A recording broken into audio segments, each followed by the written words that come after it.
with that continuation, so now we are going to see about the perceptron function. So the perceptron function that maps its input x, and which is multiplied with that learned weight coefficient. So already we know what is the purpose of mx plus b. The same way we have denote this perceptron function with wx plus b if its value is greater than 0, in case the f of x is 1, if wx plus b value should be greater than 0. So if that f of x of value is 0, then that has to be treated as null.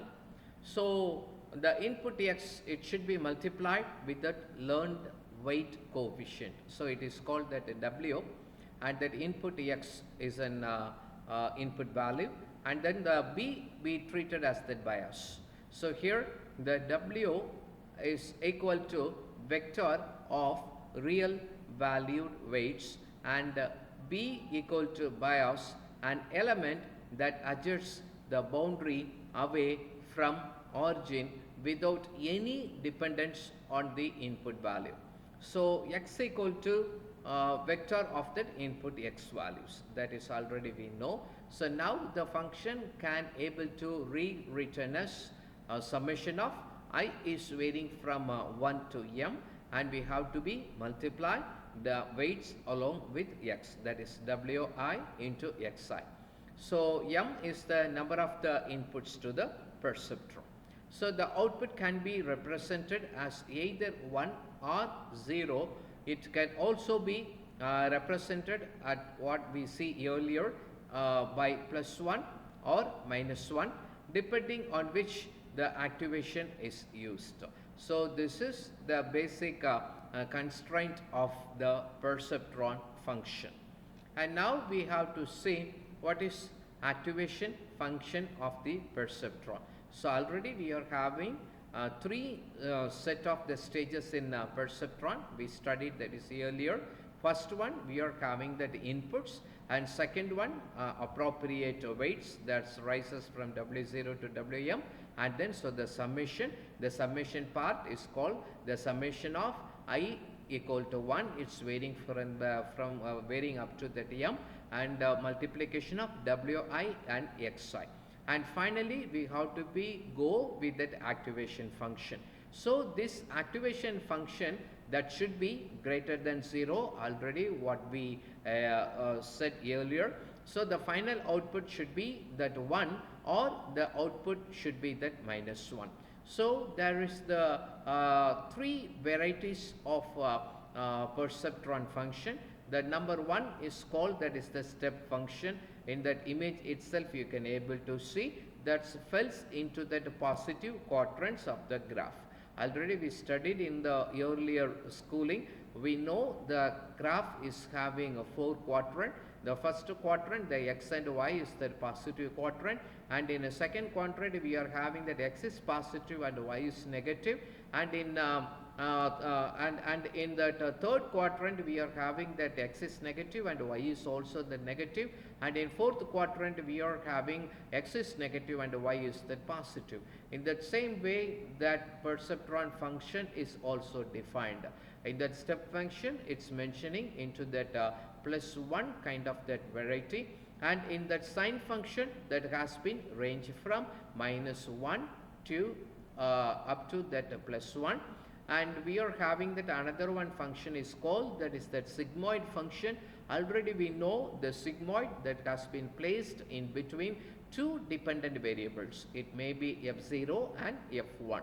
So one kind of that dependent variable may push into that +1, and another one kind of that dependent variable can able to be put into that another part of, that is in the x coordinates of that +1.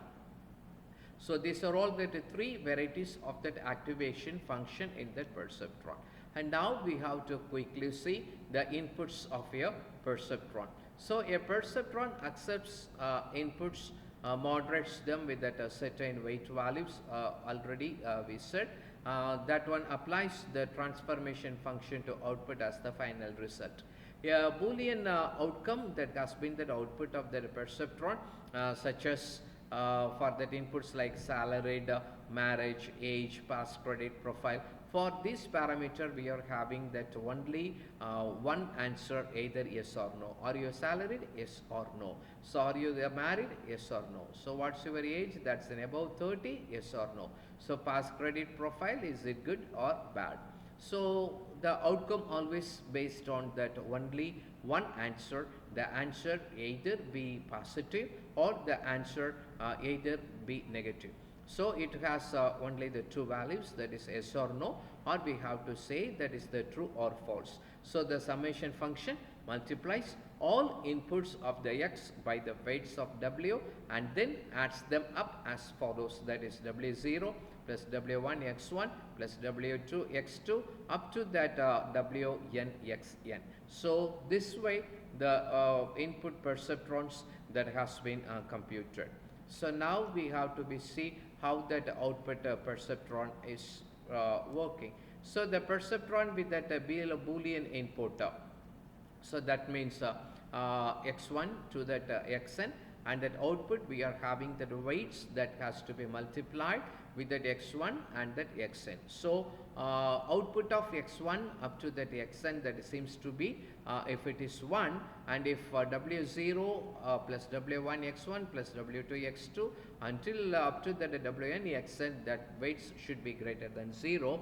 If it is that minus 1, that has to be that otherwise. So the weights wi equal to the contribution of that input xi to the perceptron output. So wo is bias or that threshold. If the summation of I into x, that means wx is greater than 0, the output is positive. If it is less, that output is that minus 1.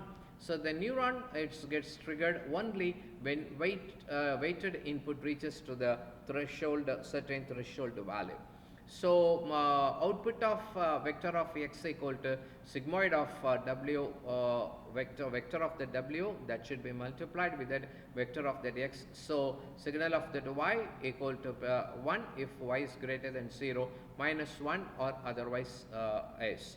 And output of the plus 1 specifies that neuron is triggered, and output of that minus 1 specifies that the neuron did not get triggered. So SDN stands for that sign function with that output of with the plus 1 or minus 1.